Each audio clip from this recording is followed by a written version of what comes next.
Makanya saya selalu bilang, Prof, Habib Rizik jangan dihukum. Ajak Habib Rizik sebagai bagian untuk menerapkan undang-undang karantina kesehatan.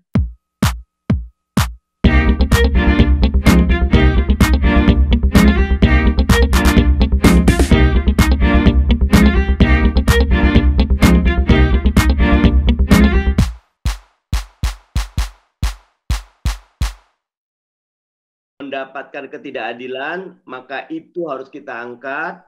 Ada kasus penembakan, penghilangan Wiji Tukul katakan, juga harus kita angkat karena sekali negara tidak menegakkan hukum dengan adil, maka itu tanda-tanda lonceng negara ini ada dalam bahaya the sinking nation, ya, negara yang akan tenggelam, ya. Kalau kita lihat semua peradaban besar, ya, basisnya adalah keadilan. Nah, baik dalam kesempatan berekonomi atau yang utama keadilan dalam hukum, ya. Karena dengan adanya keadilan itulah wujud sebuah peradaban yang memiliki fondasi yang kokoh. Makanya teman-teman sekalian, saya selalu ingat kalimat yang pertama ketika Khalifah Abu Bakar radhiyallahu an diangkat menjadi pengganti baginda Nabi Muhammad Shallallahu Alaihi Wasallam, kata beliau, orang yang kuat di antara kalian akan jadi lemah di sisiku, dan orang yang lemah di antara kalian akan menjadi kuat di sisiku. Artinya hukum harus betul-betul tajam ke atas dan tajam ke bawah, ya. Tidak boleh ada perbedaan sekecil apapun. Ketika di Madinah, Nabi sudah di Madinah, ada satu klan, ya, anggota Bani Makhzum. Bani Makhzum tuh kalau sekarang ini kayak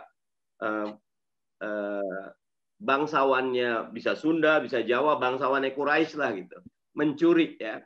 Mereka mencoba membujuk melalui anak angkatnya Nabi Zaid agar hukuman potong tangannya dikurangi atau diturunkan derajatnya. Maka baginda Nabi mengatakan, wallahi demi Allah, laukanal Fatimah, kalau Fatimah yang mencuri, aku yang akan memotong tangannya. Jadi betul-betul negara harus hadir, dan ini tidak mudah, ya. Tidak mudah. Tentu nanti setidaknya 3. Kalau saya selalu mengatakan 3, ya. Satu, aktornya. Dalam hal ini teman-teman kepolisian, teman-teman kejaksaan, teman-teman kehakiman harus betul-betul menjadi aktor yang benar-benar hanya takut kepada Allah. Betul-betul yang berani menebaskan pedang keadilan itu ke atas ke bawah secara adil. Yang kedua tentu sistem, ya. Bagaimana perundang-undangan kita, nanti Prof akan lebih mendetailkan, betul-betul menghadirkan keadilan. Prof, saya nanti salahkan kalau saya termasuk yang pencinta almarhum Profesor Sacipto Raharjo, ya.